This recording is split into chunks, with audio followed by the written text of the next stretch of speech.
Salut à tous, que faire avec l'arrivée des nouvelles cartes, des nouvelles éditions de cartes? On va voir ça ensemble. Moi je vous donne mon avis perso, parce que je reçois pas mal de questions par rapport à ça, donc je vais vous donner moi mon raisonnement, ce que je fais avec les nouvelles, par rapport aux nouvelles cartes, aux nouvelles éditions. Est-ce que je prends des anciennes? Est-ce que je vends avant? Est-ce que j'achète les nouvelles? Je vais vous montrer, on va aller voir ça ensemble avec quelques exemples également.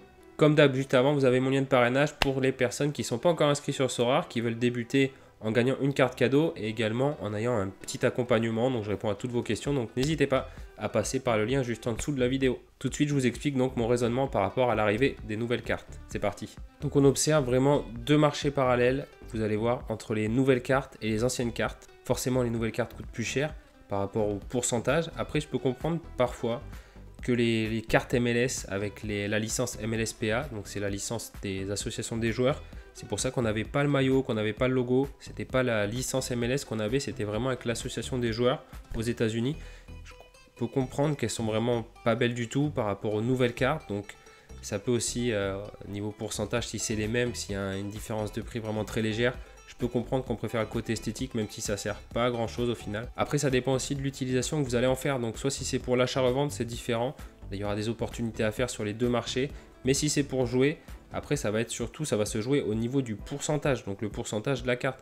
Si c'est une ancienne carte qui a 5% par rapport à une nouvelle carte qui a 5% et qu'il y a une différence de prix, ça reviendra exactement au même. Par exemple, on va aller voir là l'exemple de Jakob Jantscher, donc c'est en Autriche à Sturmgart, vous devez sûrement le connaître. Donc là en ce moment il est blessé, mais il va revenir sûrement dans pas longtemps. Et là vous pouvez voir que bon, moi je l'ai pris un poil trop tôt, mais j'en ai pris une à 3%, donc c'était assez intéressant par rapport au nouveau prix. Donc j'ai eu pas une différence énorme, limite à 0,006, j'aurais pu prendre une nouvelle carte. Mais je pensais pas que ça allait aller aussi bas, parce que là quand on regarde au plus bas c'est 0,05, alors que l'autre est à 0,0756, ça fait 150 € et 100 €. Donc pour moi, 50 € la différence, elle est énorme. Donc après, il faut éviter les 1%, 0%, c'est vrai que c'est assez embêtant.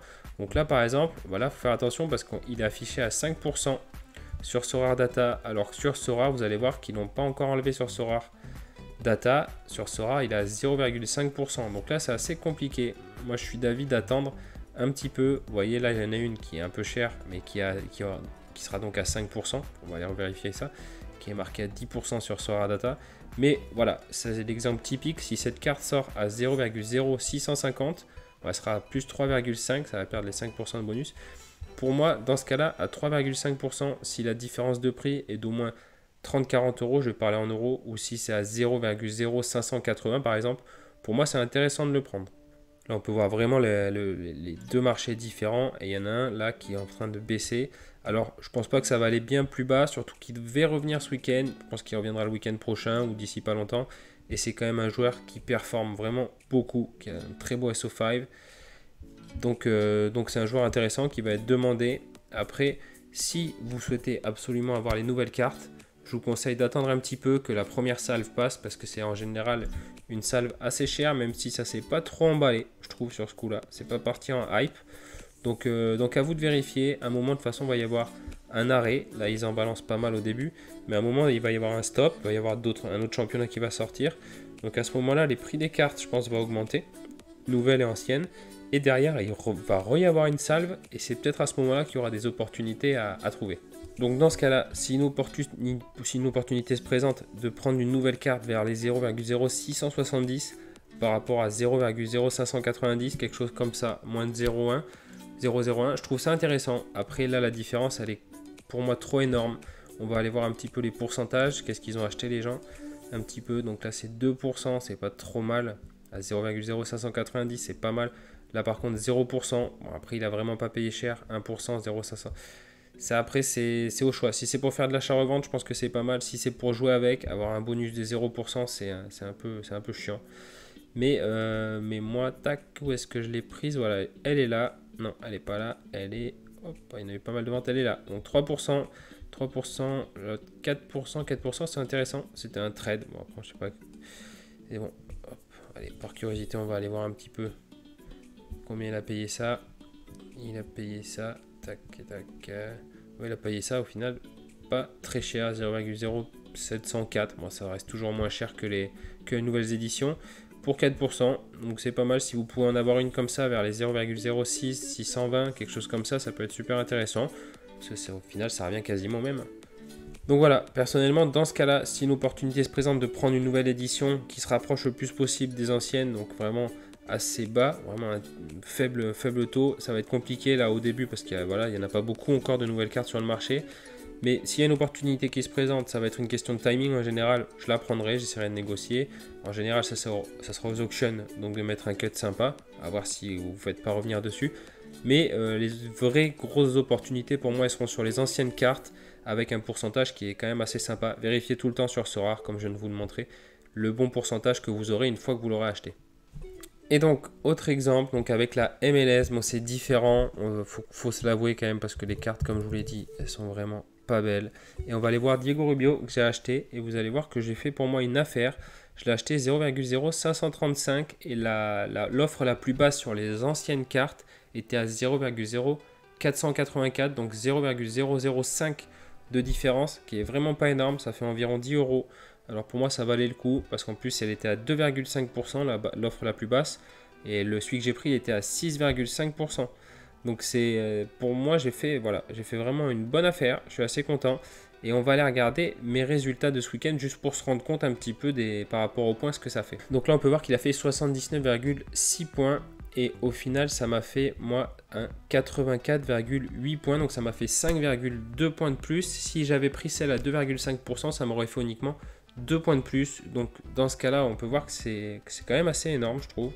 Donc, c'est intéressant pour le prix, pour la différence de prix, la petite différence de prix que j'ai payé en plus. Pour moi, j'ai fait une affaire en prenant la nouvelle carte. Vous voyez que, voilà, ça doit être moins marqué qu'au début. Je vais mettre sur 3 mois, même sur 6 mois.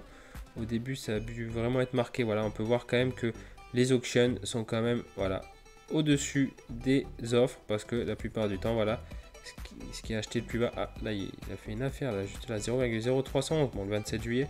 Et on peut voir voilà, que tout ce qui est plus bas, en général, c'est les anciennes cartes. Après, si on va un petit peu plus haut, voilà, c'est les nouvelles. Donc, il y a vraiment deux marchés parallèles. Là, on le voit un peu moins parce que c'est un peu gros. Mais là, voilà, on peut voir qu'il y a un petit détachement entre le marché donc, des anciennes cartes et les auctions donc sur les nouvelles cartes. Donc là ce que j'ai fait c'est qu'il y en avait plusieurs nouvelles éditions, il y avait plusieurs anciennes aussi. J'ai essayé de négocier les anciennes vraiment en tirant le prix vers le bas. J'ai pas réussi, donc du coup j'étais voir les nouvelles et c'est pareil, j'en ai négocié plusieurs en même temps. Alors c'est le top de le faire, de négocier 2-3 cartes en même temps. Il faut quand même rester devant votre PC pour pas en acheter 3 d'un coup de la même carte. Mais faut avoir le budget après pour. Donc ça je le conçois. Donc moi j'avais le budget, donc j'ai pu négocier 2-3 cartes en même temps. Et au final j'ai réussi à négocier avec un manager avec qui j'ai déjà fait quelques affaires. Donc j'ai réussi à l'avoir à un bon prix, il me l'a fait à un bon prix. Donc j'étais assez content d'avoir fait cette affaire et d'avoir mon Diego Rubio à plus 6,5 donc pour finir la saison MLS. Donc vous l'aurez compris, de mon côté, le plus intéressant vraiment, là où moi où je me régale un petit peu quand il y a les nouvelles cartes qui sortent, c'est d'aller chercher des anciennes qui ont 2, 3, 4%, 3-4% si ce n'est plus, vraiment un prix de discount. C'est là où vous pourrez faire des bonnes affaires. Tout est question de timing après. Certains managers vont vouloir les sortir à prix bas pour vraiment avoir, parce qu'ils auront peur de pas la vendre. Et c'est à ce moment-là qu'il faut même négocier encore plus bas si vous le pouvez. Après, n'attendez pas 107 ans, la carte risque de partir assez rapidement. Mais voilà, les meilleures affaires, ça va être sur les anciennes versions de cartes avec des pourcentages d'XP quand même sympas. Ça va être pas obligé d'être du 5-6%. Mais voilà, pour moi, c'est là où c'est le plus intéressant. Si vous voyez passer des nouvelles cartes à un prix aussi sympa, vous pouvez négocier ou mettre un bon cut aux enchères. C'est une bonne opportunité aussi, mais voilà, les meilleures affaires sont dans les anciennes cartes pour moi. Donc voilà, tout est question pour moi de timing et de jauger par rapport au pourcentage, si c'est intéressant, si c'est pas trop cher, d'aller pas surpayer pour 1% de plus. Donc voilà, pour moi, vraiment les meilleures affaires sont à faire sur les anciennes cartes avec 3-4% d'XP voire plus. À vous de fouiner, de mettre les petites alertes, n'oubliez jamais. C'était mon point de vue par rapport à ça, j'espère que ça pourra vous servir dans vos décisions. En attendant, je vous remercie et je vous souhaite une bonne après-midi. Salut!